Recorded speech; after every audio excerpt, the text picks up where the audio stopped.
خاک پشتارو ساختم با حراس هستین، همه ریزا درشتارو سوا کردین، همه سرا تو گوشی کله محالندیش مرده خورده میاره ادای درویش، قلب تو در بیاری به فنا رفتی، انقدر سر کردی بی غذا همگین، میخوای روح تو بفروشی به مقام اصلی، میگی دیگه نمیدونم علاقم چیه، داره میره تو جونم و حواسم نیست، انقدر بارومه نمیتونی سوارم شی، هوا ابری شده زمین شهادت خیز، به ما تحمیل شده زمان از بی خیر عادی تو روزام ندارم دید، نمیدونی داری میکنی فرار از چی، افسرده منتظر شب سنگی، واسه آزادی میشه سر و تختیم که شیطان مناسب توانمندی، دست و منظری سلام و سنگین اهلیو میکنن خلاف رنگی، اگه اینجوری جلو بره تو بلا تقویم قبل پروژه بری خفضا رفتیم، اگه زمین دست ما امانت نبود بگو چرا دیگه نمیشه تو سیارم زیست، وقتی ساختشه بنابر این جوابم سوالا میشه بنابر این جهان مستی شده جهان هستی، توش همه راه بازه برای تسلیم، اجازه نداری فکر کنی فرامرزی، مغز دکترم تعطیل و سلامت نیست، میتونی سکوتم بچینی برای حفظی، سرباز بودیم و هنوز سرباز هستیم، حتی اگه برای خودمون نربابم شیم، حتما نمیریم تو جنگ با شمشیر، حرکت کنید همه سر صفید، جاری باشی ولی نمه جمع کنید، بدون سر و حواسه در سر دوید، قهرمانا پوشالی و سن سمبولیک، نمیشه راه عدالت رفت، اینا بالاخره میکنن یه جا قطعم، تو روشون ایستادم اصالت من، همونطوری هم که دیدید بگاه رفتم، آدم هم شروع کردم به نگاه کردن، ریدم تو این زندگی فلاکت من، سکوت جزیره نبزم و صدا زد رفتم تو قلب و اقیانوس شنا کردم،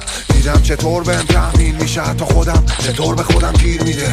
جهان هستی پرم نیستی، همیشه همه چی عجیب دارم پیش میره، خیلی اینا برابر نیستیه، قمر بر عقرب بعدیش چیه، به خودم میگم بالاخره نسیش میره، مغزم گیر میکنه تو صد چیز دیگه، حالا فریاده شده تو واژه مخفی، ما تنها شبیه خالق هستیم، نوره که نمیگیره خواب سنگین، برا فرستاده میکنه ما رو اهلی، نوره که چشم است و تشتش نیست، خوشا به حال چشمای حکمت بین، همه فقط میگن حیف از این، هیچ قهرمانی در سبرت نیست، گفتم نمیشه راه عدالت رفت، اینا بالاخره میکنن یه جا قطعم، تو روشون ایستادم اصالت من، همونطوری هم که دیدید بگاه رفتم، آدما هم شروع کردم به نگاه کردن، شاشیدم تو این زندگی فلاکت من، سکوتش از زیر نفسم و صدا زد رفتم تو قلب و اقیانوس شنا کردم، هرچی باده هرچی ردشیم، قدیم جلو در خونه آنن میبستیم، با یکد و تنبل و توشم میکندیم، هر کی عدسه میکرد زب میکردیم، راهکاری بود وقتی برمیگشتی، وقتی یکی با چه سخت میزد نیش رد میکردیم، سردی گرمی رو مقدم پیروزی بود هر شکستی، حالا همه یه مغزا شده غرب وحشی، میلیاردرم باشی ورشکستی، هوش مصنوعی و دسته بندی، چی میخواد پیش بیاد واسه نسل بعدی.